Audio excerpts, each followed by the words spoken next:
नमस्कार, जनता टीवी देख रहे हैं आप। मैं हूं आपके साथ अमन त्रिपाठी। बुलेटिन में रुक करेंगे कुछ अहम खबरों की ओर। उत्तर भारत के कई राज्यों में इन दिनों डेंगू का खतरा बना हुआ है। रोजाना सैकड़ों मरीज रिपोर्ट किए जा रहे हैं। हरियाणा भी इससे अछूता नहीं है। प्रदेश में अभी तक 4000 से ज्यादा डेंगू के केस आ चुके हैं। बीते दिन मुख्यमंत्री सैनी ने स्वास्थ्य मंत्री के साथ रिव्यू मीटिंग भी की और प्रशासन को काम में तेजी लाने के निर्देश दिए। हरियाणा में किस तरह डेंगू का डंक लोगों को बीमार कर रहा है, देखिए इस रिपोर्ट में। हरियाणा में डेंगू का डंक।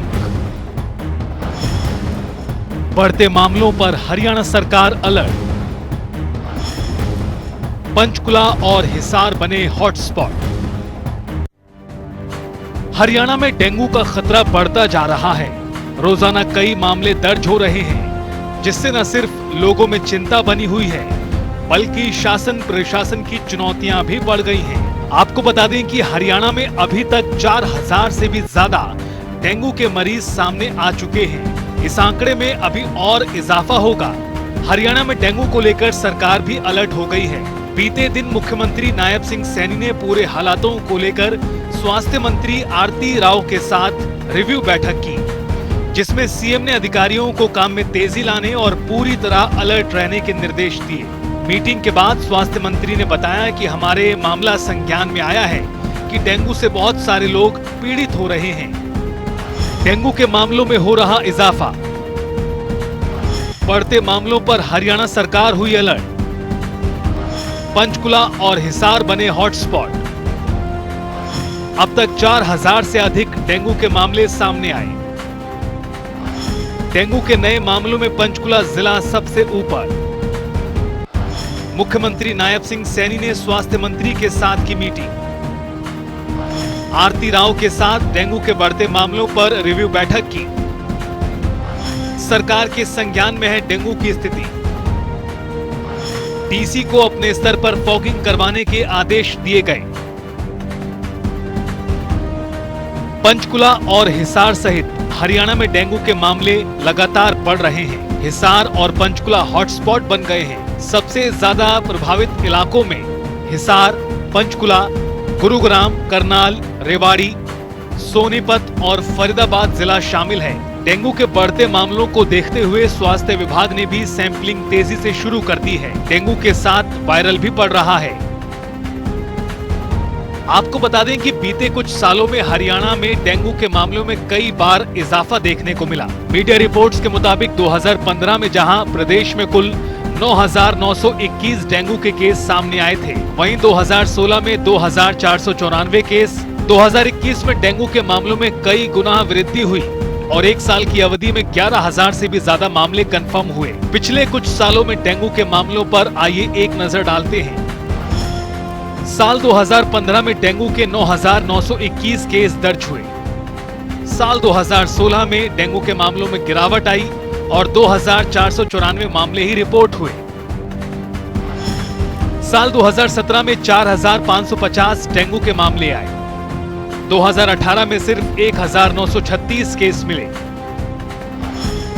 और 2020 में सिर्फ 1377 मामले सामने आए। हालांकि 2021 में ये संख्या 11836 पहुंच गई। 2022 में 8996 डेंगू के मामले, 2023 में 8081 मामले और 2024 में अभी तक 4000 मामले डेंगू के सामने आ चुके हैं। डेंगू के बढ़ते मामलों को लेकर सरकार भी पूरी तरह अलर्ट होने की बात कर रही है। स्वास्थ्य मंत्री ने कहा कि डेंगू के बढ़ते केस को देखते हुए फॉगिंग को लेकर भी चर्चा हुई है। इस संबंध में सभी जिला अधिकारियों को आदेश दिए गए हैं कि वो अपने अपने जिलों में फॉगिंग कराएं, ताकि कम से कम लोग इससे प्रभावित हों और वो लोगों को इससे जागरूक भी करें। Bureau report, Janata TV.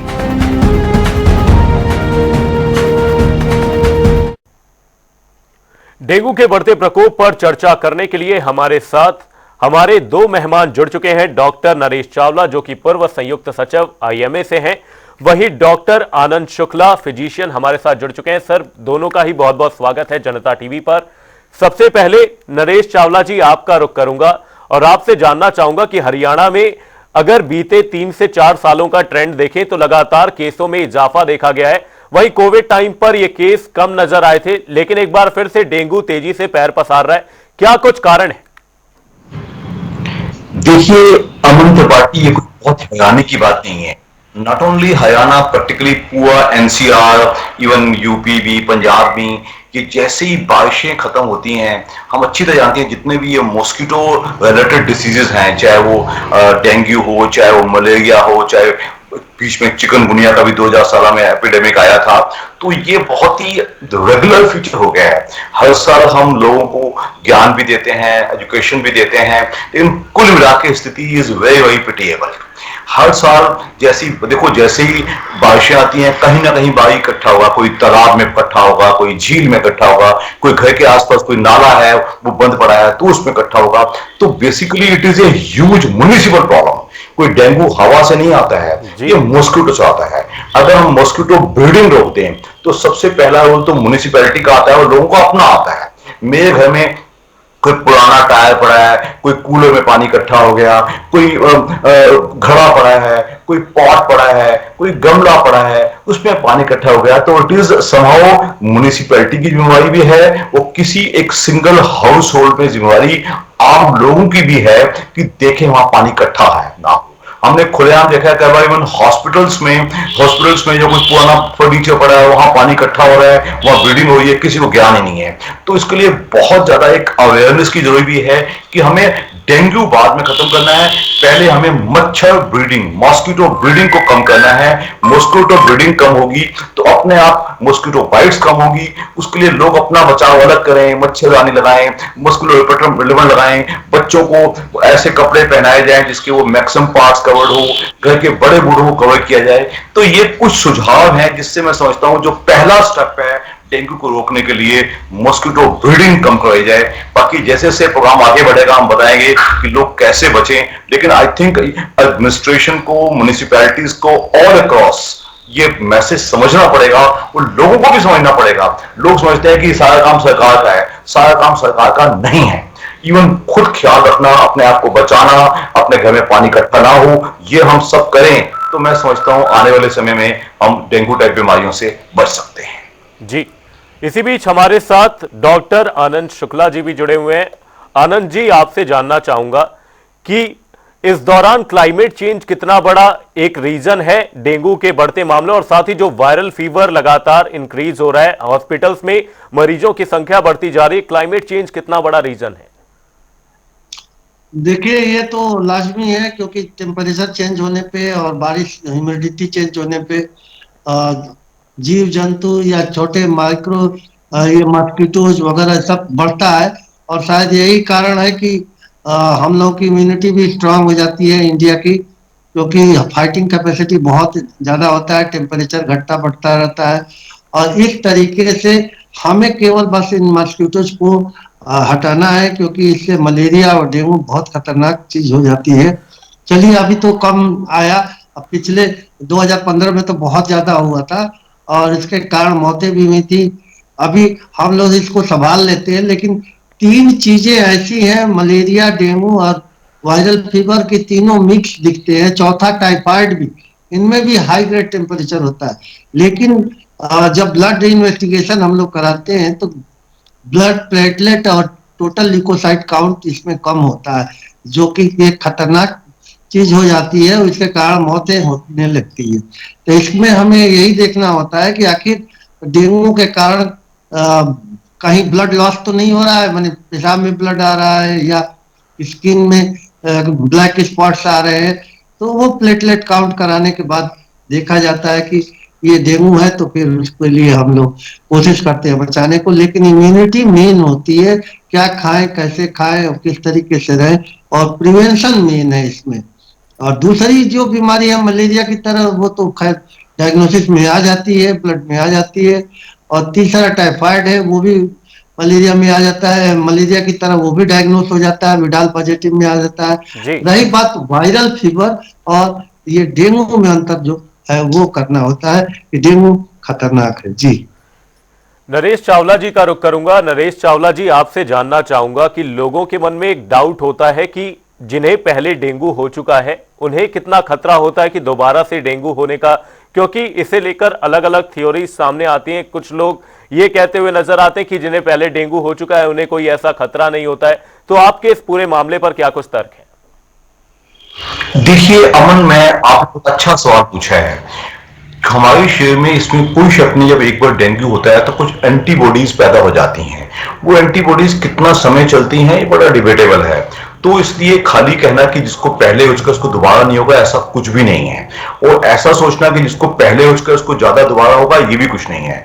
It all depends on your nutritional status. आपका खान पीन क्या है, आपका इम्यूनिटी कितनी है, आप कितने फिट हैं, इन पे निर्भर करेगा। प्लस डेंगू, जैसा कि मैं पहले बोल चुका हूं, it is essentially due to mosquito bite only. एक आदमी अपना ख्याल ज्यादा रखता है, अपने आसपास मच्छर ब्रीडिंग नहीं होने देता, वो बचा हुआ है। एक आदमी खुले में रहता है, चाहे उसके सोशियो इकोनॉमिक कारण है, तो उसको डेंगू होने के चांसेस ज्यादा हैं। पर से प्रीवियस डेंगू इन्फेक्शन में इतनी इम्यूनिटी डेवलप नहीं हो सकती पिछले एंटीबॉडीज से कि दोबारा डेंगू ना हो। हमने ऐसे लोग देखे हैं इनको हर साल ही होता रहता है, तो ऐसा कुछ नहीं है। तो इसलिए पर्सनल इम्यूनिटी का ख्याल रखना, अपने पर्सनल खान पीन और अपने न्यूट्रिशन का ख्याल रखना और मॉस्किटो के बाइट से बचना, ये ज्यादा जरूरी है। जी, इसी बीच हमारे साथ आनंद शुक्ला जी भी जुड़े हुए हैं। आनंद जी, आपसे जानना चाहूंगा कि मलेरिया और डेंगू में किस तरीके से डिफरेंशिएट किया जाए और दोनों के सिम्टम्स किस तरह से अलग अलग हैं, चाहे डेंगू की बात की जाए या मलेरिया की। जी बिल्कुल सही कहा आपने, क्योंकि दोनों में हाई ग्रेड फीवर होता है। लेकिन मलेरिया में ऐसा देखा गया है कि पहले बहुत ठंड लगती है, तो ठंड लगने के बाद जो है आधा एक घंटे तक रहता है बुखार, और उसके बाद बुखार नॉर्मल हो जाता है और इतना ठंड लगता है कि रजाइयां कई ओढ़नी पड़ती है।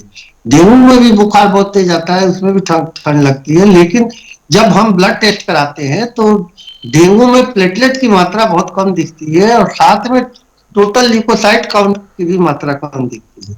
फिर स्पेसिफिक टेस्ट भी है जो N1 भी कहते हैं, तो उससे भी हम लोग डायग्नोसिस बना लेते हैं। लेकिन डायग्नोसिस से कोई खास फर्क होता नहीं, क्योंकि ट्रीटमेंट तो हमें बस यही है कि अगर प्लेटलेट 50,000 से डाउन हो गया तो खतरे में है और बंदे को ब्लड ट्रांसफ्यूजन हमें देना है। बस यही ट्रीटमेंट का डिफरेंस है। बाकी जितना भी डॉक्टर साहब ने, अभी चावला साहब ने जो बताया वो बहुत अच्छा बताया कि इम्यूनिटी के लिए अच्छे खाना चाहिए, अच्छा एनर्जी चाहिए और आराम चाहिए।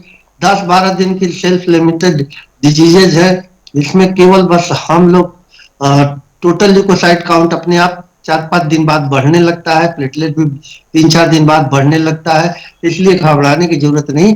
पेशेंट वही मरता है जिनको कोई सुपर एडेड इन्फेक्शन हो या कोई और साथ में बीमारी हो, जैसे किडनी की बीमारी रहा हो, लीवर की बीमारी रहा हो या हार्ट की बीमारी हो। तो इन सब चीजों को थोड़ा सा चेकअप करते रहना चाहिए। बाकी इन बीमारियों से कोई जानलेवा हमला नहीं होता। और मलेरिया का जो हमने अब बता ही दिया, उसका ट्रीटमेंट डिफरेंट है। वो 2 दिन 3 दिन की ट्रीटमेंट होता है, उतने में ही ठीक हो जाते हैं और कोई घबराने की बात नहीं। कभी भी ऐसी दिक्कतें आए तुरंत डॉक्टर को दिखाएं, क्योंकि ये खतरनाक भी हो सकता है। वायरल फीवर भी इसी तरीके से होता है। वायरल में कई बार जो है हार्ट पे अटैक कर देता है, एंडोकार्डाइटिस हो जाती है, कई बार वॉमिटिंग वगैरह वाले पे ज्यादा हो, कई बार माइल्जिया इतनी ज्यादा होती है बोन पेन होने लगता है। तो ये सब चीजों के लिए क्वालिफाइड डॉक्टर्स को दिखाएं और उसके बाद राहत पाए। और बाकी अगर क्वारंटाइन करना है या नोटिफिकेशन करना है, जैसे बहुत से लोग कोरोना में यही सोचते थे कि वायरल फीवर है, वायरल फीवर है, लेकिन जब सांस में तकलीफ होने लगी फिर उन लोगों का दिमाग घुमा कि नहीं है तो कोई और चीज है, और बाद में फिर तब तक टेस्ट के लिए डायग्नोसिस बनाना भी शुरू हो गया, HPLC आ गई और इस तरीके से हम लोग डायग्नोसिस भी करने लगे, लेकिन ट्रीटमेंट तब भी नहीं था। तो ये मेन चीज है कि आप कैसे इम्यूनिटी स्ट्रांग करें, आप उस पर ज्यादा जोर दें और डॉक्टर से पूछे क्या खाना है, कैसे खाना है, कैसे रहना है, क्योंकि ये सब ऑटो लिमिटिंग डिजीजेज हैं, इनको लेना देना कुछ है नहीं।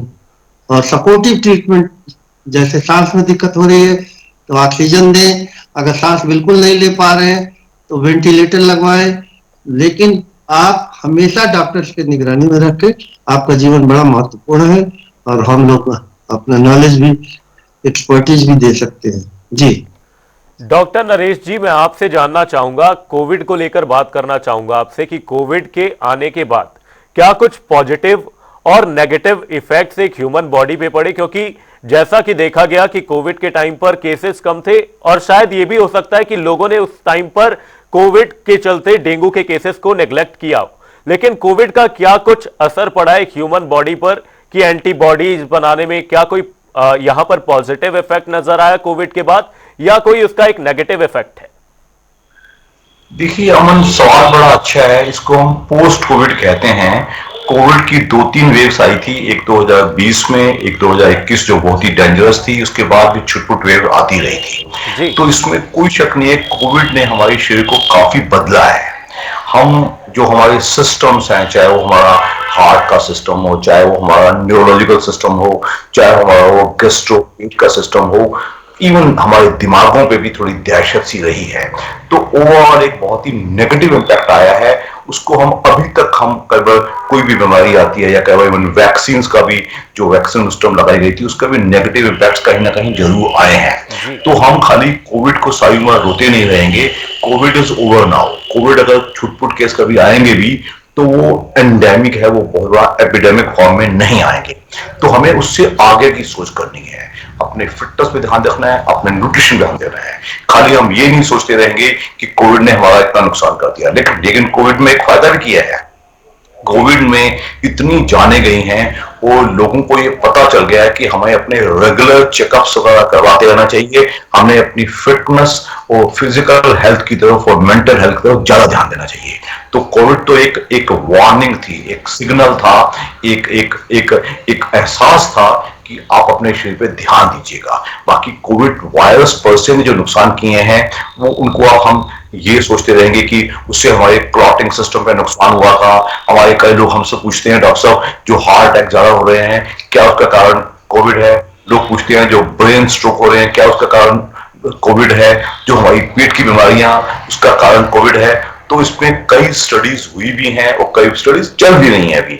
लेकिन कैटेगोरिकल जवाब देना इतना ही ठीक रहेगा, yes it has affected us all, but हमें उससे आगे की सोच करनी पड़ेगी। अपने फिटनेस, अपने न्यूट्रिशन पे ध्यान दीजिएगा, अपने रेगुलर टेस्ट करवाते रहिएगा ताकि आप जितनी भी क्रोनिक डिजेनरेटिव बीमारियां हैं उनको हम पहले से देख सकें। चाहे वो हाइपरटेंशन हो, चाहे वो डायबिटीज हो, चाहे वो डिस्लिपिडेमिया हो, चाहे कोई भी बीमारी हो, उसको हम पहले डिटेक्ट करें। अगर ऐसी सोच करेंगे तो हम कोविड से हमें आगे ग्रो करना पड़ेगा। कोविड को भूल जाइए। कोविड ने जो नुकसान करना था कर चुका है। Covid will not come again. It may be some other virus, but hopefully Covid इस फॉर्म में वापस कभी नहीं आएगा। जी डॉक्टर आनंद जी, आपसे जानना चाहूंगा कि डेंगू के जो स्टार्टिंग सिम्टम्स होते हैं लोग उन्हें नेग्लेक्ट कर देते हैं कहीं ना कहीं, लेकिन उन सिम्टम्स को ध्यान रखना कितना ज्यादा जरूरी होता है और क्या कुछ वो सिम्टम्स होते हैं जिसका लोगों को शुरुआत में ही अगर पता चल जाए तो उसका प्रिकॉशन लेना शुरू कर दें, और साथ ही कब डेंगू एक सीवियर स्टेज में पहुंच जाता है उसके क्या कुछ सिम्टम्स होते हैं? जी बिल्कुल सही कहा आपने, क्योंकि इसमें बहुत ज्यादा दर्द होता है, हेडेक भी होती है, साथ में आंखों के पीछे बड़ा दर्द होता है, जैसे आई बाल में दर्द हो रहा हो, बहुत तेज दर्द होता है। और दूसरी बात है, हड्डियों में भी पेन होता है। इसका नाम ही है डेंगू का मतलब हड्डी तोड़ बुखार भी कहते हैं। तो इस तरीके के पेन के कारण वॉमिटिंग वगैरह भी चालू हो जाता है। फिर ऐसा देखता है आदमी की ऑर्डिनरी पैरासीटामोल से नहीं ठीक हो पाता, फिर इंजेक्शन वगैरह भी लगवाते हैं लोग वगैरह वगैरह की। लेकिन ये जब तक आप ब्लड टेस्ट 2 या 3 दिन के भीतर करा लें, क्योंकि हमें खतरा केवल प्लेटलेट से है और किसी चीज से खतरा नहीं है। क्योंकि पेन इतना नहीं होता कि हम आदमी मर जाए या कोई दिक्कत हो, ना ही हार्ट पे अटैक भी नहीं होता।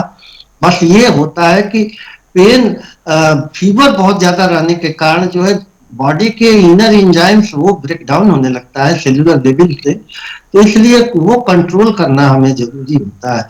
दूसरा चीज फाइटिंग कैपेसिटी कम होने लगती है क्योंकि WBC कम हो जाता है। और तीसरा मैंने आपको बता ही दिया कि ब्लीडिंग के चांसेस बढ़ जाता है। लेकिन अगर बढ़िया खुराक दे, मैं तो अपने क्लिनिक पे शुभारती मेडिकल कॉलेज में क्या करता हूँ कि चॉकलेट अलाउ कर देता हूँ कि चॉकलेट जितना हो सके खाओ, छेने के रसगुल्ले खाओ। अगर डायबिटीज उनको नहीं है तो बड़ा ही अच्छा इफेक्ट होता है। प्रोटीन ज्यादा मैं खाने के लिए करता हूँ तो उससे फाइटिंग कैपेसिटी बहुत अच्छी हो जाती है। ओमेगा 3 फैटी एसिड मैंने वो कैप्सूल आते हैं, मछली खाने को करता हूँ और वो बड़ा अच्छा सर्वाइवल रेट हमारे यहाँ बहुत अच्छा है। अगर 6,000 तक भी प्लेटलेट आ जाता है तो बंदा बिना इन्फ्यूजन के 2 ही दिन में एकदम सर्वाइव कर जाता है। हालांकि ये डेंजरस चीज है, 6,000 तक इंतजार नहीं करना चाहिए, 20,000 के बाद हमें ब्लड चढ़ा देना चाहिए। लेकिन हमने देखा कि सब सही हो गए और ठीक होने जाते। दूसरी चीज, ये रेजिडुअल इफेक्ट भी रह जाता है डेंगू का। जैसे अब चलने में पैरों में भी दर्द होने लगता है, जोड़ों में भी काफी दर्द होता है, माइल्जिया इतनी ज्यादा रहती है, वीकनेस इतना ज्यादा होता है। तो ये सारी चीजों को थोड़ा हैंडल करना पड़ता है और ठीक हो जाते हैं, कोई घबराने की इसमें बात नहीं। एंटीबायोटिक थोड़ा बहुत हम लोग दे देते हैं, हालांकि कोई इसका रूल है नहीं, और लेकिन ठीक है, अब क्या करा जाए। दूसरी दवाइयां अभी स्पेसिफिक बनी नहीं है, जी तो इससे कंट्रोल हो जा रहा है। जी डॉक्टर नरेश जी, मैं आपसे जानना चाहूंगा प्लेटलेट्स का क्या कुछ रोल होता है डेंगू के वक्त, और साथ ही प्लेटलेट्स को इंक्रीज करने के लिए प्रिकॉशंस के तौर पर लोगों को क्या कुछ करना चाहिए, और साथ ही डेंगू के जिस वक्त डेंगू अपने पीक पर होता है लोगों को किन चीजों का खास तौर पर ध्यान रखना चाहिए? अमन, बड़ा अच्छा सवाल है क्योंकि बड़ा व्यवहारिक सवाल है। पहले तो बता दूं, डेंगू अगर कंफर्म हो जाता है, जो कि फर्स्ट डे ऑफ इलनेस में डेंगू NS1 टेस्ट है, उसको हम टेस्ट करवा लें तो हम पता चल जाता है ये डेंगू ही है। उसके बाद पहले 3-4 दिन तेज बुखार रहता है, उस दौरान सबसे ज्यादा ख्याल रखा जाए हाइड्रेशन का, पानी का। पानी किसी फॉर्म में, plain water, lemon water, coconut water, दही की लस्सी, मौसमी का जूस, ये सब चीजें जितना अच्छा लेंगे आप डेंगू के कुप्रभाव से बचेंगे। फालतू के पेन रिलीवर्स मत लीजिएगा, ओनली पैरासिटामोल, जिसको जो क्रोसिन या डोलो नाम से आती है, वही लीजिएगा। फालतू की दर्द की गोलियां इबुप्रोफेन या निमोसोलाइड या डाइक्लोफेनेक ना लीजिएगा, पहला नंबर। दूसरा, आपने सवाल पूछा क्या ख्याल रखा जाए। डेंगू में नॉर्मली पहले 3-4 दिन तेज बुखार आता है, जैसे ही बुखार गिरता है प्लेटलेट गिरने का डर होता है। लोगों में बहुत ही भ्रांतियां हैं, गलत फहमियां हैं कि बार बार प्लेटलेट टेस्ट कराते आते हैं, 50,000 हो गया, ये लाख हो गया। तो नॉर्मली हमारे शरीर में प्लेटलेट काउंट्स 1.5 लाख से 2.5 लाख होती है। तो आजकल जो स्ट्रेन्स चल रही हैं, सीरोटाइप्स चल रही हैं डेंगू की, वो इतनी डेंजरस नहीं है। तो up to the extent of 10 to 25,000 तक भी अगर प्लेटलेट आती है तो हमें घबराने की जरूरत बिल्कुल नहीं होती है। सिर्फ डेंगू की 2 वेराइटियां हैं, जो कि डेंगू हेमोरेजिक फीवर है, जिस किसी इंसान को डेंगू बुखार के साथ साथ कोई नाक से, कोई मुंह से खून आ जाता है, या शरीर में कोई खून के पैचेस आते हैं, तो घबराने की जरूरत है। वो दर्शाता है कि पेशेंट को शायद डेंगू हेमोरेजिक फीवर है, उसके लिए पेशेंट को हॉस्पिटलाइजेशन करवाया पड़ सकता है और ब्लड या प्लेटलेट एक्सट्रैक्ट देना पड़ता है। और दूसरा डेंगू शॉक सिंड्रोम, जिसमें कि ब्लड प्रेशर बहुत तेज गिर जाता है।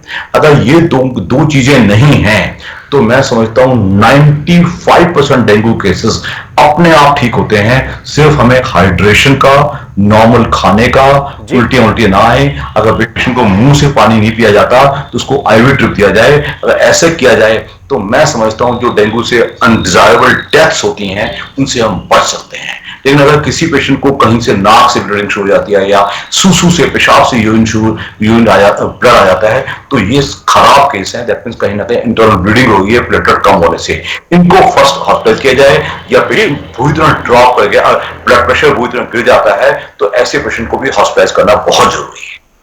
डेंगू तेजी से अपने पैर पसार रहा है। बहुत बहुत धन्यवाद डॉक्टर नरेश जी, डॉक्टर आनंद जी, डेंगू पर चर्चा करने के लिए और तमाम भ्रांतियां दूर करने के लिए। बुलेटिन में फिलहाल के लिए सिर्फ इतना ही, कहीं जाएगा नहीं। जनता टीवी पर खबरों का सिलसिला रहेगा जारी, तब तक के लिए नमस्कार।